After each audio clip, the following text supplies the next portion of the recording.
Il y a moins d'1 an, j'ai créé l'association Dune Solidaire dans le but de mener des projets à impact positif et vivre des aventures humaines exceptionnelles. Alors quand en juin dernier on s'est retrouvés avec Antonin, Thomas et Raphaël pour parler des enjeux actuels qui nous préoccupaient le plus, on s'est tous retrouvés autour d'un sujet, l'avancée du désert et son impact sur la raréfaction de l'eau. On a alors fait des recherches, contacté des experts du sujet et des organisations qui sont présentes sur le terrain, et c'est comme ça qu'on a rencontré Valérie, fondatrice de l'ONG Tamout. Il y a 20 ans, lorsque j'ai créé l'ONG, je ne pensais pas que nous irions aussi loin. Le Maroc, le Tchad, le Burkina Faso, avec des partenaires qui sont puissants, toujours avec nous, à nos côtés, parce que nous allons loin, parce que nos projets sont pérennes et durables.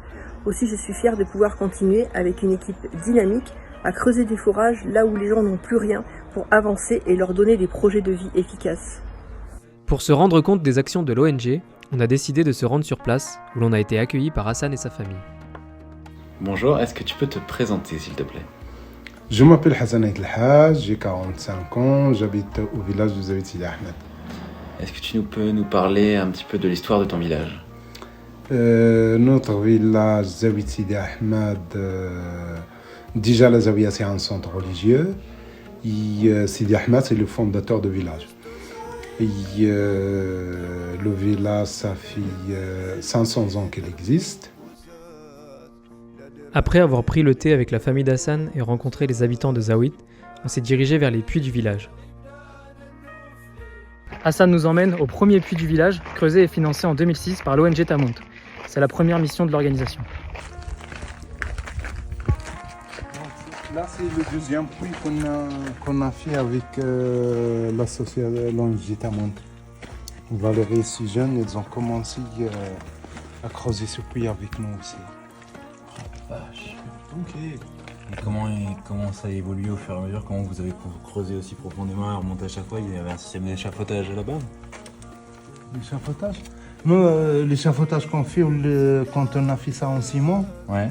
on met l'échafaudage pour poser celui-là en fer. Ok. Mais comment vous l'avez creusé? À la main. Oh la vache. La main, la pelle, il y a un truc pour remonter de la terre en bas. En complément de ces puits, l'ONG a financé et mis en place des panneaux solaires afin d'alimenter les pompes sans consommation énergétique supplémentaire pour les habitants. Un exemple très concret de ce qu'on fait sur le terrain, c'est l'installation de panneaux solaires. Comme vous voyez derrière moi, il y a plusieurs sites dans le village. Ça permet l'électricité gratuite solaire pour les populations dans les maisons, mais aussi et surtout pour nous d'avoir un système de forage où les pompes fonctionnent avec le solaire. Donc indépendance sur l'ensemble de l'année et aucune pollution. Pour nous, c'est vital parce que souvent, il n'y a pas de plan B, parce que ça permet aux gens aussi de respecter leur propre environnement qui est fragile. Et les gens en ont parfaitement conscience. L'eau étant une ressource déjà rare pour ces villages, le dérèglement climatique vient apporter une difficulté supplémentaire à la vie des habitants. C'est de pire en pire? De pire en pire, oui.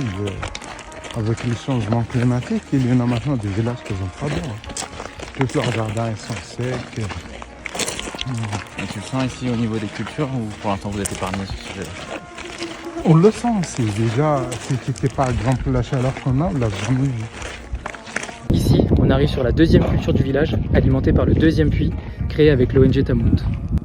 Cette culture est située sur une zone beaucoup plus aride du village. Et Hassan nous expliquait que celle-ci était très importante puisqu'elle empêchait la progression de l'aridification des sols sur le village. En effet, vous pouvez voir que d'un côté, il y a une zone verdoyante qui a été cultivée par l'homme et de l'autre côté, une zone aride et désertique.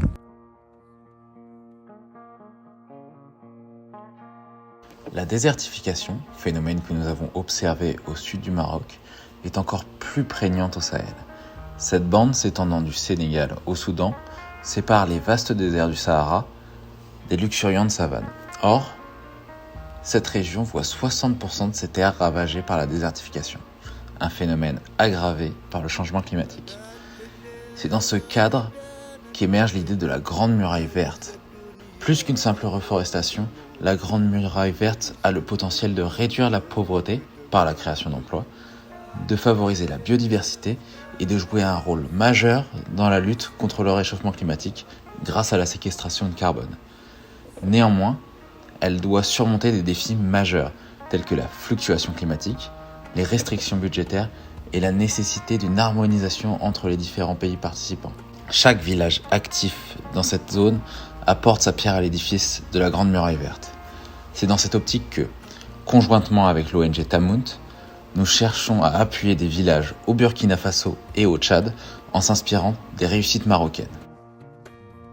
Ça fait 20 ans que je travaille avec ce village, qui est un village un peu pilote pour notre ONG, mais également pour les villages aux alentours. Certaines personnes viennent ici voir ce qui a été fait et copient le modèle. C'est un objectif aussi que nous avons, puisque nous allons installer au Tchad, avec vos dons, le même type de programme dans des régions qui sont encore plus isolées et qui ont encore plus besoin d'utiliser l'énergie propre, l'énergie solaire, pour l'irrigation, mais également pour les populations.